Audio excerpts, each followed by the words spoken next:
Olá pessoal, tudo bem com vocês? Vamos aqui para correção de mais uma prova da banca IGEX. Lembrando que se você vai fazer um concurso da banca IGEX ou da SH Dias, você pode estudar por esse vídeo porque as questões servem para as duas bancas. E depois de você assistir esses vídeos, você vai gabaritar na sua prova.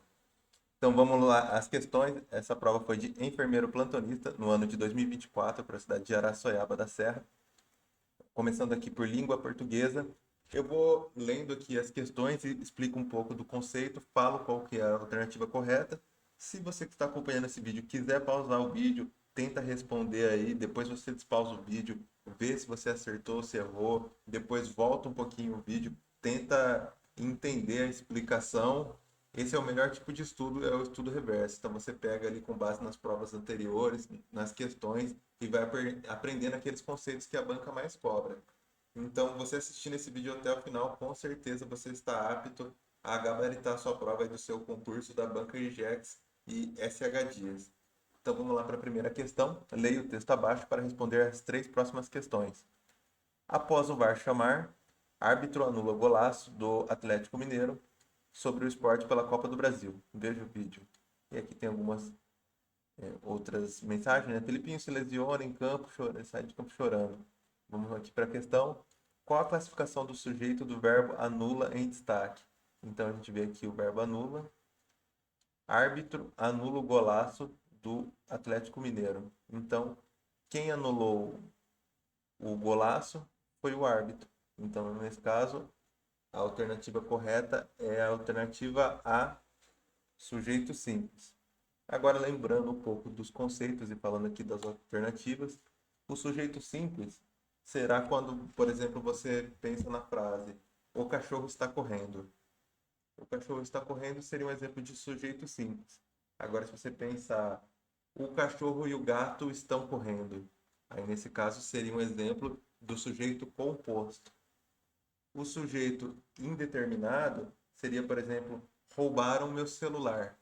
Aí você pergunta quem roubou, no caso está indeterminado. E o sujeito oculto seria, por exemplo, fui até a farmácia. Quem foi até a farmácia? No caso, eu. Então, esse seria aqui um resumo em relação à questão de sujeito da banca GX e SH Dias. Bem simples, você vê que com 3 minutinhos ali de explicação, você pode fazer um resuminho e depois voltar ali e você decora tranquilamente para a prova. Agora vamos para 2. Na frase veja o vídeo, o verbo está em qual modo verbal? Indicativo, imperativo, subjuntivo ou infinitivo? Então a gente pode responder essa questão por eliminação ou sabendo os conceitos. Se você quiser pausar o vídeo agora e tentar responder, eu vou explicar um pouquinho cada alternativa e depois eu falo a alternativa correta. Infinitivo seria, por exemplo, viajar, quando tem o R no final, ele está no modo infinitivo. Subjuntivo seria um verbo que ele representa dúvida, né? O imperativo é um verbo que ele seria uma ordem e o indicativo ele representa certeza. Então, aqui para a questão 2, a alternativa correta é a alternativa B, imperativo. Só você ver ali pela questão, veja o vídeo. Ele está mandando ali a pessoa ver o vídeo. Então, ele está no formato imperativo. É uma ordem nesse caso. Agora, para a questão 3, a função de linguagem utilizada no texto é, só recapitulando, figura de linguagem e função de linguagem, essa banca cobra muito. Então, se você tiver todas na ponta da língua, já são mais duas ali, duas questões que você vai acertar na sua prova porque vai cair. Essa banca gosta de cobrar esse tipo de conteúdo. Mas voltando aqui para a questão, a função de linguagem utilizada no texto é, a gente voltando aqui para o texto, a gente vê que isso aqui é uma notícia. Até aqui embaixo você pode ver que tem o globo.com porque tem a referência. Agora voltando aqui, poética, ali você já poderia riscar porque não é uma poesia. Então seria uma alternativa a menos. Fática, geralmente pode gerar uma dúvida. A fática, ela seria mais um diálogo. E essa banca tem muito de, por exemplo, quando ela vai colocar a pegadinha, ela coloca na alternativa A ou B. Então você lê o comando da questão, já vai para as alternativas, você pode acabar se confundindo por pressa e marcando a alternativa errada. Então, nesse caso, da questão 3 não é fática. Agora, alternativa C, metalinguística. Você tem que lembrar que a metalinguística, resumidamente, seria um meio falando dele mesmo. Então, por exemplo, um vídeo ensinando a gravar um vídeo. Então, nesse caso, é metalinguística. É um meio falando dele mesmo. Uma carta ensinando, falando para escrever uma carta. Um livro ensinando a escrever um livro. Se você lembrar desse exemplo, você vai acertar quando é metalinguística. E referencial, aí seria uma notícia. Você pode, para lembrar desse tipo de conceito, pensar em referência. Então, referencial é quando vier uma notícia, que é a resposta certa para essa questão. Alternativa D.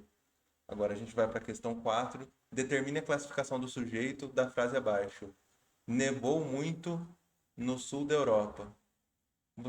Uma dica matadora para esse tipo de questão é: quando for fenômenos da natureza, é uma oração sem sujeito. Então, logo de cara você já ia matar. Por quê? Lembrando da questão anterior que a gente fez agora, sujeito simples seria um núcleo. Então, o cachorro está correndo. Indeterminado é aquele do celular. Roubaram meu celular. Quem roubou? Oculto seria o exemplo da farmácia. Vou até a farmácia. Fui até a farmácia.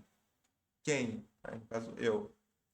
E a D, oração sem sujeito, seria nevou muito no sul da Europa. Outra coisa que pode vir, por exemplo, é choveu, ventou, fenômenos da natureza, sempre oração sem sujeito. Então, a resposta correta seria D. Agora a gente vai para a questão 5.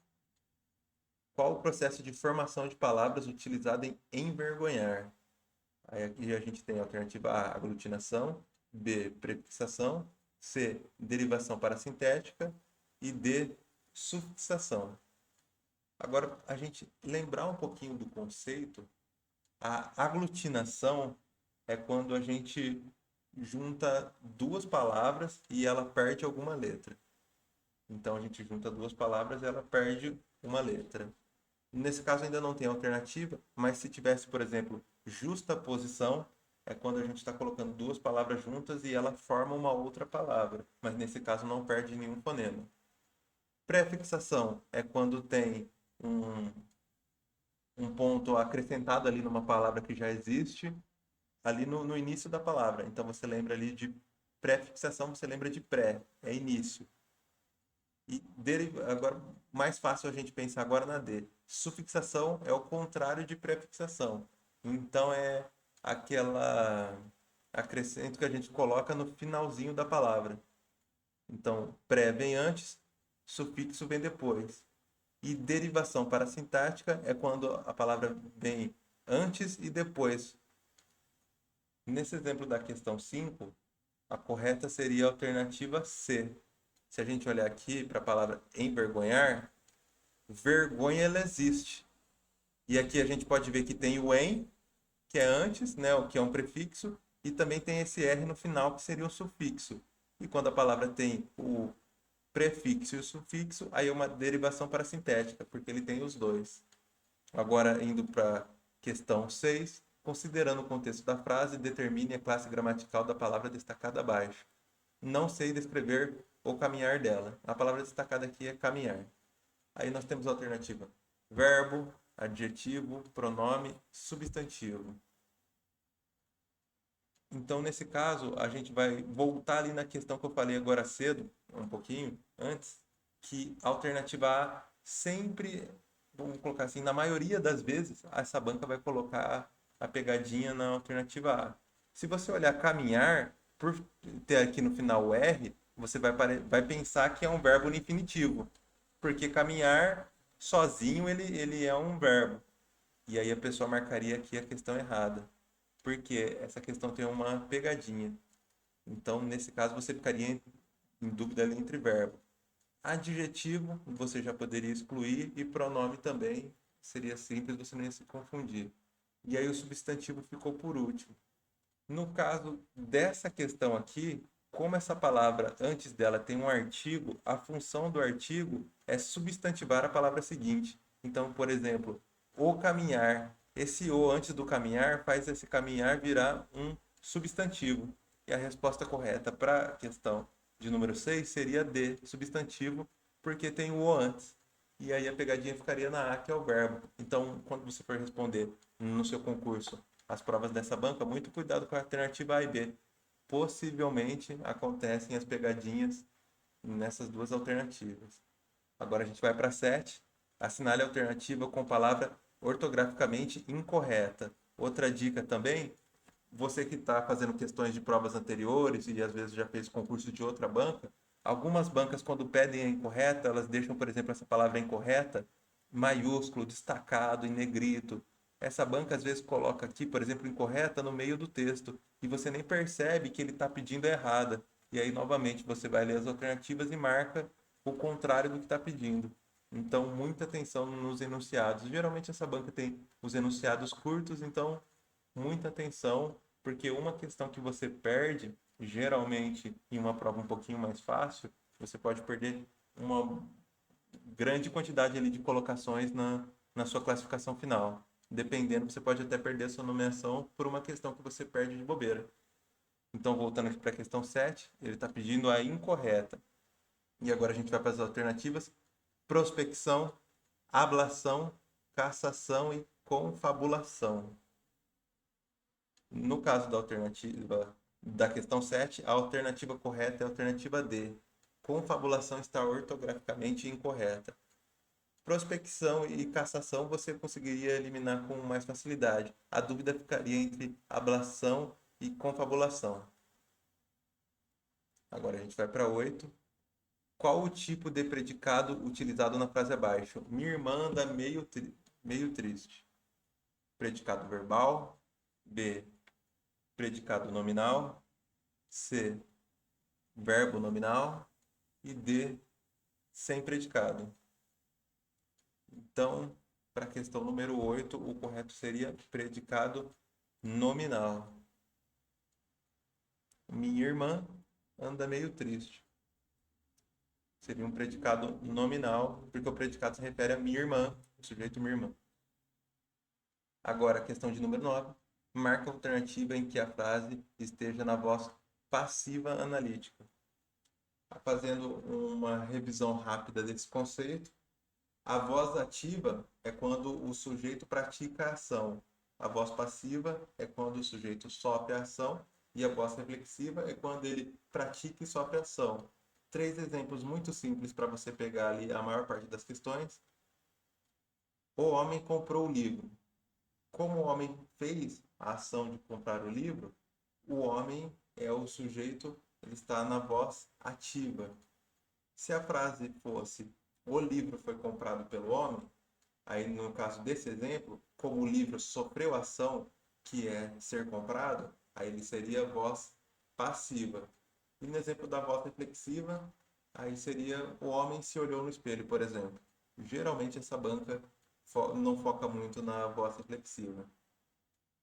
Mas ali você, lembrando esses conceitos tranquilamente, era uma outra questão ali que você ia poder, no mínimo, anular umas duas alternativas e ficaria entre dúvida entre duas. Geralmente, quando vem analítica e sintética, pode gerar uma certa dúvida, mas pelo menos quando você lembrando desse conceito, você consegue riscar duas que com certeza vão estar erradas, e caso você se esqueça e precise chutar na hora, você ainda consegue chutar entre duas e não entre 4 alternativas. Já aumenta a sua chance ali de acertar a questão. Para o caso da questão 9, a alternativa correta é a letra A. O peixe foi pescado por João.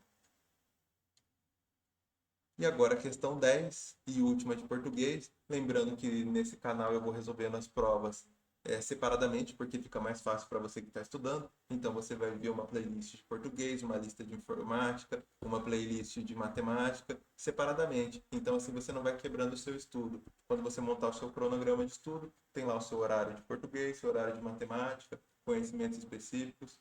E assim facilita na hora de você estudar, não precisa ficar trocando de vídeo, pausando, pesquisando outro. Você pode ali maratonar a playlist de português, depois que terminar o seu tempo no cronograma em relação a português, você vai para outra matéria. Agora, para finalizar aqui na questão 10, considere a seguinte frase: vi um quadro do rei do futebol em Santos. Qual a figura de linguagem utilizada? Aqui temos a alternativa: metonímia, catacrese, antomasia e eufemismo. Nesse caso, a resposta correta seria C, antonomasia.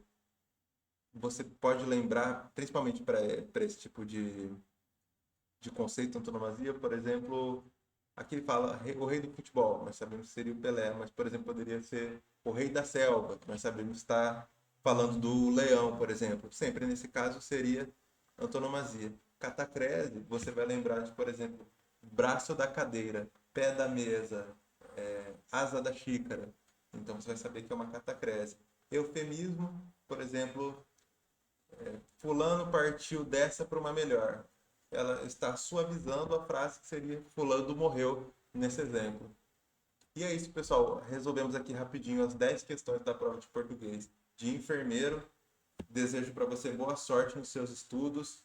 Dá uma maratonada aí nos outros vídeos do canal, que você com certeza vai gabaritar português no seu concurso e vai ficar mais perto da sua aprovação. Uma boa sorte para você. Deixa um like, se inscreve no canal, que eu vou trazer muitas informações e dicas para concurso aqui.